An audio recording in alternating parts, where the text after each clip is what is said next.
जय हिंद दोस्तों, स्वागत है आपका एक और वीडियो में। तो दोस्तों, आज की इस वीडियो में मैं आपके लिए मॉडल टेस्ट पेपर 12 लेकर के आया हूं। दोस्तों, इससे पहले मैंने 11 मॉडल पेपर करा दिए हैं। अगर वो वीडियो आपने नहीं देखी हो तो जाके देख लें। तो दोस्तों, आज का जो हमारा मॉडल पेपर रहेगा वो रहेगा 1 घंटा का, जिसमें कुल प्रश्न है 50 और ये पूर्णांक 100 नंबर का। तो दोस्तों, अगर आपको इसकी पीडीएफ चाहिए तो मैं इसकी पीडीएफ फर्स्ट कमेंट में टेलीग्राम की लिंक दे दूंगा। टेलीग्राम पर आपको ये सारी क्लासों की पीडीएफ मिल जाएगी दोस्तों। तो आइए हम अपनी वीडियो को स्टार्ट करते हैं। अगर दोस्तों ये वीडियो आपको पसंद आए तो वीडियो को लाइक करके चैनल को सब्सक्राइब ज़रूर करें। तो हमारा मॉडल पेपर का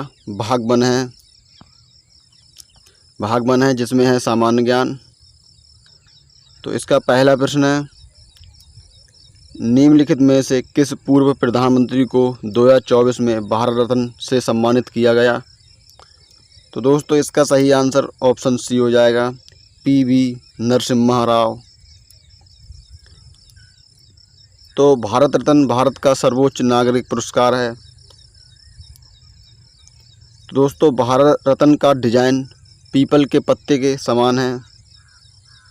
अगला प्रश्न है दोस्तों हमारा, भारत के वर्तमान उपराष्ट्रपति कौन हैं? तो इसका सही आंसर ऑप्शन ए हो जाएगा, जगदीश धनखड़। जगदीश धनखड़ भारत के वर्तमान उपराष्ट्रपति हैं।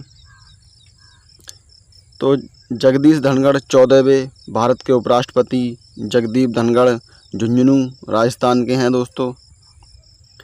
उपराष्ट्रपति सभा का पदेन सभापति होता है। इसकी न्यूनतम आयु 35 वर्ष। उपराष्ट्रपति का कार्यकाल 5 वर्ष का होता है। उपराष्ट्रपति राष्ट्रपति को इस्तीफा सौंपता है। उपराष्ट्रपति को शपथ राष्ट्रपति दिलाता है। राष्ट्रपति का पद रिक्त होने पर उपराष्ट्रपति 6 महीने तक कार्यवाहक राष्ट्रपति होता है। अगला प्रश्न है हमारा, निम्नलिखित में से उत्कृष्ट कोच को कौन सा पुरस्कार दिया जाता है? तो इसका सही आंसर हो जाएगा ऑप्शन बी, द्रोणाचार्य पुरस्कार। तो द्रोणाचार्य अवार्ड प्रेक्षकों को दिए जाने वाला सर्वोच्च अवार्ड है। द्रोणाचार्य शुरुआत इसकी 1985 को हुई थी। प्रशिक्षकों को दिया जाने वाला सर्वोच्च award Dronacharya life time award, राशि 15 लाख रुपए है। अगला है द्रोणाचार्य नियमित सामान्य अवार्ड, राशि 10 लाख रुपए। प्रथम विजेता भालचंद्र भास्कर कुश्ती में, ओम प्रकाश भारद्वाज मुक्केबाजी में, ओम नाबियार एथलेटिक्स में। प्रथम महिला विजेता हंसा शर्मा भारोत्तोलन में 2000 ईस्वी में मिला। 2024 में द्रोणाचार्य पुरस्कार विजेता ये निम्नलिखित श्रेणी है। तो ये हैं कोच का नाम व अनुशासन, जैसे श्री सुभाष राण, इन्हें पैरा शूटिंग में मिला। सुश्री दीपाली देशपांडे, इन्हें शूटिंग में। श्री संदीप सांगवान, इन्हें हॉकी में। लाइफ टाइम श्रेणी कोच के नाम व अनुशासन, श्री एस मुरलीधरन बैडमिंटन में, श्री आर्मोडो कोलासो फुटबॉल में। हमारा अगला प्रश्न है दोस्तों, 2011 की जनसंख्या के अनुसार सर्वाधिक जनसंख्या वाला राज्य कौन सा है? तो इसका सही आंसर हो जाएगा ऑप्शन सी, उत्तर प्रदेश। तो हमारा अगला प्रश्न है, महात्मा बुद्ध को महापरिनिर्वाण कुशीनगर में प्राप्त हुआ था। कुशीनगर कहाँ स्थित है? तो दोस्तों, यह उत्तर प्रदेश में स्थित है। इसका ऑप्शन ए सही हो जाएगा। तो महात्मा बुद्ध की मृत्यु 80 वर्ष की आयु में 683 ईसा पूर्व कुशीनगर में हुई दोस्तों। गौतम बुद्ध ने बौद्ध धर्म की स्थापना की थी। बौद्ध धर्म के तीर्थन बुद्ध धम्म संघ हैं।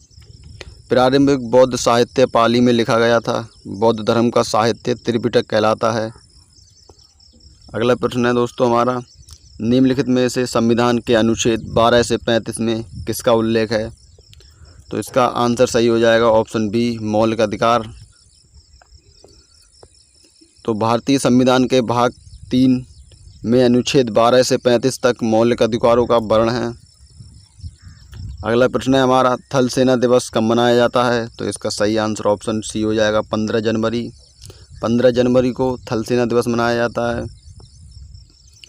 और दोस्तों, राष्ट्रीय युवा दिवस 12 जनवरी को, वायुसेना दिवस 8 अक्टूबर को और नौसेना दिवस 4 दिसंबर को मनाया जाता है।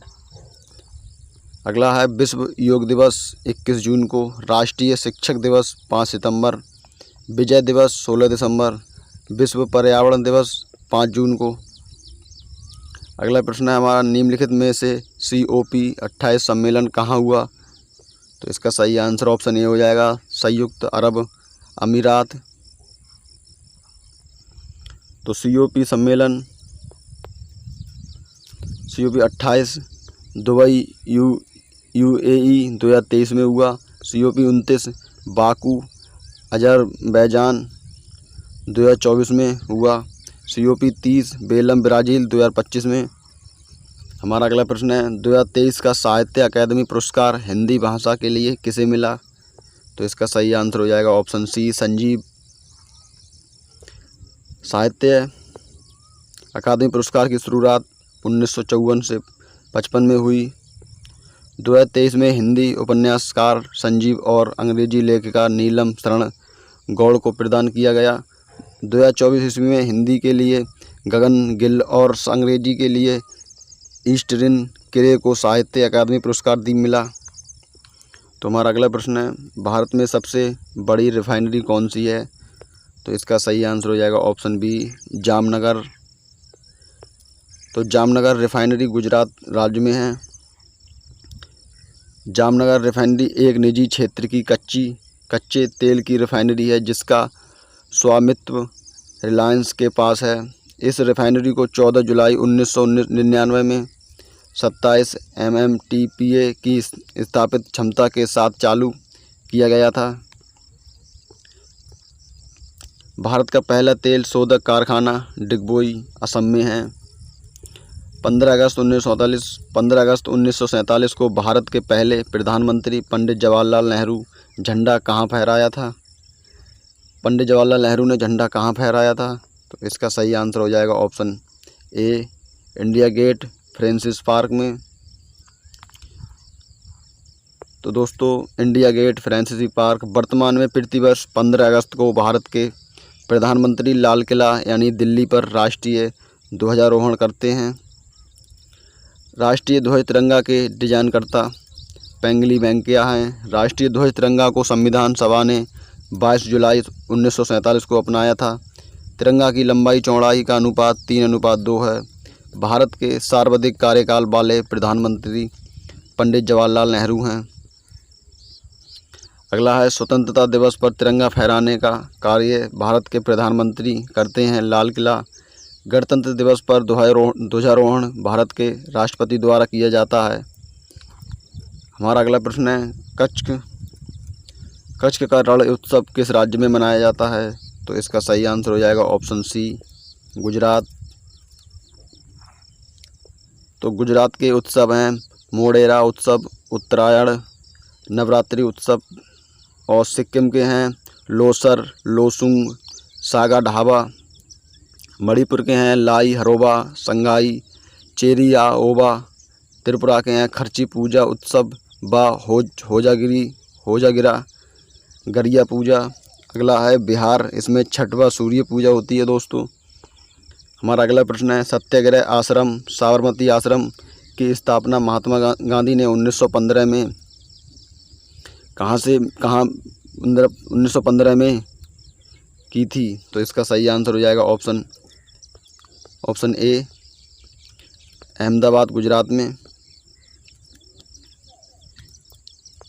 तो अहमदाबाद गुजरात गांधी जी ने 1933 ईस्वी में साबरमती आश्रम का नाम हरिजन आश्रम रखा। तो हमारा अगला पॉइंट है, गांधी जी ने साबरमती आश्रम से दांडी यात्रा की शुरुआत की। गांधी जी ने गांधी जी ने समाचार पत्र यंग इंडिया व हरिजन। महात्मा गांधी द्वारा लिखी गई पुस्तकें हैं सत्य के प्रयोग अथवा आत्मकथा, मेरी जीवन कथा, राम नाम मेरे सपनों का भारत, संक्षिप्त आत्मकथा दक्षिण अफ्रीका के सत्याग्रह का इतिहास, गीता बोध, बापू की सीख, हिंद स्वराज। तो ये महात्मा गांधी जी की पुस्तकें थीं। तो हमारा अगला प्रश्न है, यक्षगान लोक नृत्य का संबंध किस राज्य से है? तो इसका सही आंसर हो जाएगा ऑप्शन सी, कर्नाटक। तो यक्षगान लोक नृत्य का संबंध कर्नाटक से है। तो कर्नाटक के नृत्य हैं कुनीथा, यक्षगान, लाम्बी, कारगा, वीरगासे, कृष्ण पारिजात, नागमंडला, बैलाटा, भूतकोला। और इसी प्रकार केरल के हैं थुलाल, कथकली, मोहिनी अट्टम, ओणम, ओट्टम, काकरसी, काली, कोलकाली। तमिलनाडु के हैं भरतनाट्यम, कोल्टम, पुंथाटू। और इसी प्रकार दोस्तों मेघालय के हैं लाहो, बांग्ला, नोंगक्रोम, डारेगेटा। महाराष्ट्र के हैं लावड़ी, तमाशा, नकरा, कोली। और दोस्तों हमारा अगला प्रश्न है जो कि सामान्य ज्ञान का लास्ट प्रश्न है, निम्नलिखित में से मई 2025 के अनुसार झारखंड राज्य के वर्तमान मुख्यमंत्री कौन हैं? तो दोस्तों इसका सही आंसर हो जाएगा ऑप्शन बी, हेमंत सोरेन। तो इसका सही अगला पॉइंट है दोस्तों हमारा, किस राज्य से अलग हुआ था? झारखंड किस राज्य से हुआ था? तो वो है बिहार। इसका गठन 15 नवंबर 2000 को हुआ था। राजधानी इसकी रांची है। भाषा हिंदी। मुख्यमंत्री हेमंत सोरेन झारखंड मुक्ति मोर्चा पार्टी से हैं। हमारा अगला प्रश्न है, राज्यपाल संतोष गंगवार। और प्रमुख त्यौहार हैं टुसु, भक्ता परम, चांडी पर्व, मंडा पूजा पर्व। प्रमुख नेत्र हैं सरहुल, मयूरभंज, छऊ, फगुआ, मुंडारी। तो दोस्तों इस प्रकार से हमारा भाग 1 कंप्लीट हुआ जिसमें था सामान्य ज्ञान। तो हमारा भाग 2 है जिसमें है सामान्य विज्ञान। इसका पहला प्रश्न है, पदार्थ की किस अवस्था में कण कम स्वतंत्र होते हैं? तो इसका सही आंसर हो जाएगा ठोस में। तो दोस्तों ठोस कणों की स्थिति पास पास होती है। अंतराणविक बल बहुत अधिक होता है। अंतराणविक दूरी बहुत कम होती है। अगला है द्रव, इसमें कणों की स्थिति दूर दूर होती है। अंतराणविक बल ठोस से कम व गैस से ज़्यादा होता है। अंतराणविक दूरी ठोस से ज़्यादा व गैस से कम होती है। अगली है गैस, इसमें कणों की स्थिति बहुत दूर होती है। अंतराणविक बल बहुत कम, अंतराणविक दूरी बहुत अधिक होती है दोस्तों। हमारा अगला प्रश्न है, उत्तल दर्पण किस प्रकार का प्रतिबिंब नहीं बना सकता? तो दोस्तों इसका सही आंसर हो जाएगा ऑप्शन डी, आभासी बड़ा व वास्तविक छोटा ये नहीं बना सकता। तो हमारा अगला है, उत्तल दर्पण इसकी फोकस दूरी धनात्मक, प्रतिबिंब आभासी सीधा व छोटा। उपयोग पार्श्व दर्पण व लटकता दर्पण, रोड लाइट व एटीएम मशीन में। अगला प्रश्न है हमारा, 20,000 हर्ट्ज से अधिक तरंगे कौन उत्पन्न कर सकता है? तो इसका सही आंसर हो जाएगा ऑप्शन सी, चमगादड़। चमगादड़ 20,000 हर्ट्ज से अधिक तरंगे उत्पन्न कर सकता है। तो दोस्तों इसमें जो तरंगे होती हैं इसमें है पराश्रव्य तरंग, इसकी आवृत्ति होती है 20,000 हर्ट्ज से अधिक। चमगादड़ इन्हें उत्पन्न कर सकते हैं। उपयोग हैं गठिया रोग उपचार में, अल्ट्रासोनोग्राफी में, कीमती वस्त्रों की सफाई में। हमारा अगला प्रश्न है, थर्मामीटर से क्या मापा जाता है? तो इसका सही आंसर हो जाएगा ऑप्शन ए, शरीर का ताप। शरीर का ताप थर्मामीटर द्वारा मापा जाता है। तो थर्मामीटर से मानव शरीर का ताप मापते हैं, पायरोमीटर से सूर्य का ताप, बैरोमीटर से वायुमंडलीय दाब, स्फगमोमीटर से रक्तदाब, लैक्टोमीटर से दूध की शुद्धता।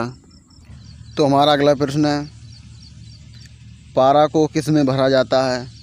दोस्तों इसका सही आंसर ऑप्शन डी हो जाएगा। उपरोक्त सभी में पारा को थर्मामीटर में भी भरा जाता है, बैरोमीटर में भी, और इस्पगमों में मैनोमीटर में भी भरा जाता है इसे। तो पारा या मरकरी, इसका परमाणु क्रमांक 80 होता है। यह एक द्रव धातु है। तो हमारा अगला प्रश्न है, उपयोग इसके थर्मामीटर में, बैरोमीटर में, इस्पगो मैनोमीटर में। अगला प्रश्न है हमारा दोस्तों, निश्चित आकार व आयतन किसका होता है? तो इसका सही आंसर हो जाएगा ऑप्शन ए, ठोस का। ठोस का निश्चित आकार भी होता है व आयतन भी।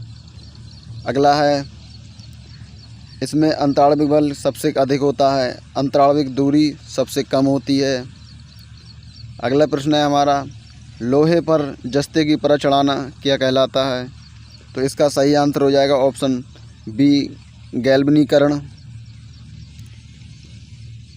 तो लोहे पर जंग लगना, नमी युक्त वायु में O2 व H2 क्रिया संक्षारण या ऑक्सीकरण, बचाव हेतु लोहे पर जस्ते की परत चढ़ाना, प्रक्रिया गैल्वनीकरण। तो हमारा अगला प्रश्न है, जुकाम कौन सा जनित रोग है? तो इसका सही आंसर हो जाएगा ऑप्शन बी, वायरस। तो जो सर्दी में जुखाम, यह वायरस जनित रोग है। रोग कारक राइनो वायरस। प्रभावित अंग नासिका या नाक, इसमें नाक की श्लेष्मा ग्रंथि में सूजन आ जाती है। तो हमारा अगला प्रश्न है, ध्वनि का तारतम्य किस पर निर्भर करता है? तो दोस्तों इसका सही आंसर हो जाएगा ऑप्शन सी, आवृत्ति पर। तो दोस्तों ध्वनि का तारतम्य किसे कहते हैं? ध्वनि की माप का वह गुण जिसमें ध्वनि के तीखे व मोटे होने का पता चलता है, उसे ध्वनि का तारतम्य कहते हैं। निर्भर आवृत्ति पर करता है, तारतम्य आवृत्ति के समानुपाती होता है। हमारा अगला प्रश्न है, दृश्य किरणों की खोज किसने की? तो इसका सही आंसर ऑप्शन बी हो जाएगा, न्यूटन ने दृश्य किरणों की खोज की थी। और दोस्तों मार्कोनी ने दीर्घ किरणों की, राइटजन ने एक्स किरण, बैकुरल ने गामा किरणें, हर्ट्ज ने लघु तरंगे, हर्शेल ने अवरक्त किरणें। तो हमारा अगला प्रश्न है, समतल दर्पण से कैसा प्रतिबिंब बनता है? तो इसका सही आंसर हो जाएगा ऑप्शन बी, पार्श्व या उल्टा। समतल दर्पण फोकस दूरी अनंत होती है। प्रतिबिंब आभासी सीधा व वस्तु के बराबर। पार्श्व उल्टा, दायां भाग बायां भाग तथा बायां भाग दायां दिखता है। अगला है, स्टेनलेस स्टील में कौन सी धातु नहीं होती है? तो इसका सही आंसर हो जाएगा ऑप्शन डी, जस्ता। स्टेनलेस स्टील यह जंगरोधी स्टील है। मिश्रण कार्बन प्लस क्रोमियम प्लस लोहा प्लस निकल। स्टील में कठोरता हेतु कार्बन मिलाया जाता है। स्टील को जंगरोधी बनाने हेतु क्रोमियम। अगला प्रश्न है हमारा, तापीय प्रभाव नहीं दर्शाता है। तो इसका सही आंसर हो जाएगा ऑप्शन डी, विद्युत घंटी। बल्ब भी दोस्तों ताप का प्रभाव दर्शाता है, हीटर भी और इस्त्री भी, परंतु विद्युत घंटी तापीय प्रभाव नहीं दर्शाती है। तो हमारा है अगला इम्पोर्टेंट पॉइंट है, विद्युत धारा का तापीय ऊष्मीय प्रभाव। जैसे बल्ब व ट्यूबलाइट, विद्युत प्रेस, विद्युत केतली, विद्युत फ्यूज, विद्युत टोस्टर, विद्युत हीटर व निमज्जन छड़। अगला प्रश्न है, मादा युग्मक कौन है? तो इसका सही आंसर हो जाएगा ऑप्शन डी, अंडाणु। अंडाणु मादा युग्मक। फेफड़ा श्वसन का प्रमुख अंग है, गैसों का आदान प्रदान करना। हृदय रक्त का पंप करना। व्यस्तम अंग है, इसे कहते हैं, व्यस्तम अंग भी कहते हैं इसे। किडनी रक्त का शुद्धिकरण। शुक्राणु नर युग्मक। हमारा अगला प्रश्न है, रक्त के अशुद्धिकरण को शुद्ध कौन करता है? तो इसका सही आंसर हो जाएगा ऑप्शन बी, किडनी। वृक्क गुर्दा या किडनी मानव का उत्सर्जी अंग है। कार्य रक्त का शुद्धिकरण, पुनः अवशोषण, मूत्र निर्माण। तो दोस्तों इस प्रकार से हमारा भाग 2 भी कंप्लीट हुआ, जिसमें था सामान्य ज्ञान। तो हमारा भाग 3 है, इसमें है गणित। तो इसका पहला प्रश्न है 4 6 का लासप्पा क्या होगा। तो दोस्तों इसका सही आंसर हो जाएगा ऑप्शन बी, 4 और 6 का लासप्पा 12 हो जाएगा। हमारा अगला प्रश्न है 2 5 का मासप्पा क्या होगा। तो दोस्तों 2 और 5 का मासप्पा 1 हो जाएगा, इसका ऑप्शन ए राइट आंसर है। अगला है दोस्तों प्रश्न, यदि त्रिभुज के 3 कोण क्रमशः x डिग्री हैं तो x डिग्री का मान क्या होगा। तो दोस्तों हम जानते हैं कि त्रिभुज के तीनों कोणों का योग 180 होता है। तो इसे ये जोड़ने पर 3x डिग्री हो जाएगा बराबर 180। तो x डिग्री बराबर 60 डिग्री आ जाएगा। तो इसका सही आंसर ऑप्शन ए हो जाएगा। तो हमारा अगला प्रश्न है हमारा, एक कार 45 किलोमीटर घंटा की चाल से 18,000 मीटर की दूरी तय करने में लगा समय क्या होगा। तो दोस्तों इसमें हमारे लिए चाल भी दी है तथा दूरी दी है, इसमें हमसे समय पूछ रहा है। तो इसका सूत्र हो जाएगा समय बराबर दूरी बटे चाल। तो दोस्तों हमारे लिए इसमें जो चाल दी है कार की वो किलोमीटर प्रति घंटा में दी है। इसे हमें मीटर प्रति सेकंड में चेंज करने के लिए 5/18 से गुणा करानी होगी। तो दोस्तों तो इसका मान रखेंगे, इसमें दूरी है 18,000 मीटर, चाल है 45 किलोमीटर घंटा, इसे हमें मीटर प्रति सेकंड में रखेंगे। तो इसमें गुणा करेंगे 5/18 से, तो 5 गुणा 18, तो 18 ऊपर पहुंच जाएंगे दोस्तों। तो इसे हल करने पर इसका आंसर आ जाएगा 24 मिनट। तो दोस्तों इसमें जो लगा समय वो 24 मिनट होगा। तो हमारा अगला प्रश्न है,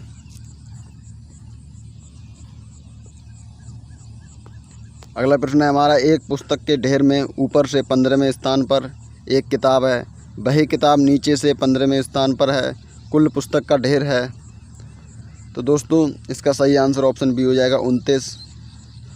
ऊपर का स्थान प्लस नीचे का स्थान माइनस बन करके इसका सही आंसर आ जाएगा 29 वक्त। अगला प्रश्न है हमारा, 15, 25 व 35 का औसत क्या होगा। तो दोस्तों आपको पता ही होगा औसत का सूत्र होता है योग बट्टे संख्या।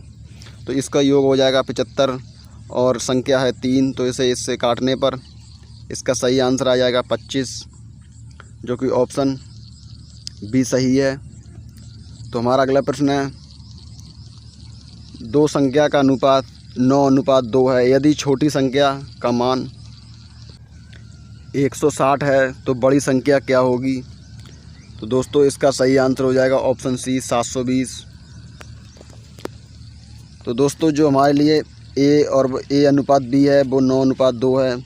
तो बी बराबर 160, तो 2x बराबर 160, तो x बराबर 160/2। तो इसका x बराबर आ जाएगा 80। तो बड़ी संख्या है 9, तो 9 में गुणा कराने पर 80 से गुणा कराएंगे तो इसका आंसर आ जाएगा 720। हमारा अगला प्रश्न है दोस्तों, 1/5 का प्रतिशत में मान क्या होगा। तो आपको पता ही होगा दोस्तों, प्रतिशत में बदलने के लिए हमें 100 से गुणा करानी पड़ती है। तो उसे हम 100 से गुणा कराएंगे तो इसका राइट आंसर आ जाएगा ऑप्शन बी 20%। तो हमारा अगला प्रश्न है, 40:60 का सरल करो। तो दोस्तों इसे हमें ये 0 से 0 कट जाएगा, 2 दूनी 4 और 2 तियाँ 6। तो दोस्तों इसका सही आंसर आ जाएगा 2:3, जो कि बी ऑप्शन सही है। हमारा अगला प्रश्न है दोस्तों, 1.15 प्लस 1.42 प्लस 1.21 को सरल करो। तो इसका सही आंसर आ जाएगा ऑप्शन ए 1.78। हमारा अगला प्रश्न है, 11 का वर्ग क्या होगा। 11 का वर्ग क्या होगा। तो दोस्तों इसका सही आंसर हो जाएगा ऑप्शन ए 121। दोस्तों ये तो आपको पता ही होगा 11 का वर्ग 121 होता है। तो हमारा अगला प्रश्न है, 2 क्रमागत संख्याओं का योग 61 है तो बड़ी संख्या क्या होगी। तो दोस्तों इसका सूत्र होता है n+1, तो इसका हो जाएगा 2x बराबर 61 और ये माइनस का इधर 1 हो जाएगा, तो ये 2x बराबर 60, तो x बराबर 30 आ जाएगा। तो 30 31वें संख्याएँ होगी, अतः बड़ी संख्या 31 होगी दोस्तों। तो इसका राइट आंसर ऑप्शन बी हो जाएगा। हमारा अगला प्रश्न है, त्रिभुज की तीनों भुजाओं का अनुपात 2:3:4 हैं तथा परिमाप 27 है, तो बड़ी भुजा क्या होगी? तो दोस्तों इसका राइट आंसर ऑप्शन ए हो जाएगा 12। तो हमारा अगला प्रश्न है, घन का आयतन 729 घन सेमी है, तो घन की भुजा की माप क्या है? तो दोस्तों आपको पता ही होगा घन का आयतन एकक यू होता है। तो ये दिया है हमारे लिए 729, तो ए बराबर हो जाएगा 9, तो इसका सही आंसर ऑप्शन बी हो जाएगा।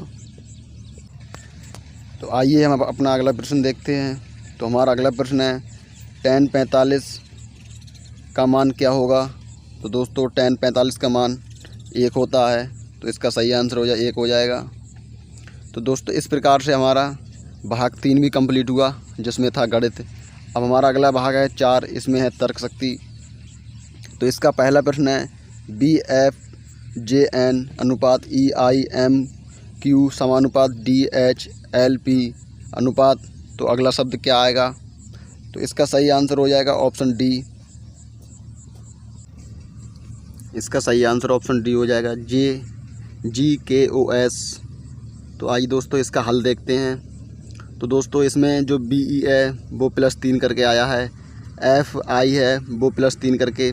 तो इसी प्रकार दोस्तों D में +3 करेंगे तो G आ जाएगा, और H में +3 करेंगे तो K, और L में +3 करेंगे तो O, और P में +3 करेंगे तो S। तो अगला प्रश्न देखते हैं दोस्तों। तो हमारा अगला प्रश्न है 10,18,34, तो अगला शब्द क्या होगा? तो दोस्तों इसका सही आंसर हो जाएगा ऑप्शन डी 66। तो दोस्तों इसका हल देखते हैं। तो इसका हल है 10 में दोस्तों +8 किया गया है तो 18, फिर अगला +16 तो 34, तो इसी प्रकार +32 करेंगे तो इसका सही आंसर 66 आ जाएगा। तो हमारा अगला प्रश्न है 5:72 समानुपात 6 अनुपात, तो अगला अंक क्या आएगा? तो इसका सही आंसर हो जाएगा ऑप्शन बी 98। तो इसी प्रकार हमारा अगला प्रश्न है, टका अनुपात बांग्लादेश समानुपात लीरा, तो अनुपात अगला शब्द क्या आएगा? तो इसका सही आंसर हो जाएगा ऑप्शन बी इटली। तो इसी प्रकार टका है वो बांग्लादेश की राजधानी है, इसी प्रकार इटली की राजधानी लीरा है। तो हमारा लास्ट प्रश्न है दोस्तों, एक कूट भाषा में PRIEST को OQHDRS लिखा जाता है, तदनुसार PRISTINE को किस प्रकार लिखा जाएगा? तो इसका सही आंसर हो जाएगा ऑप्शन ए OQHRSHMD। तो दोस्तों इस प्रकार से हमारा ये मॉडल पेपर पूरा होता है। तो दोस्तों अगर ये वीडियो आपको पसंद आई हो तो वीडियो को लाइक करके चैनल को सब्सक्राइब ज़रूर करें। तो मिलते हैं दोस्तों अगली वीडियो में, तब के लिए जय हिंद।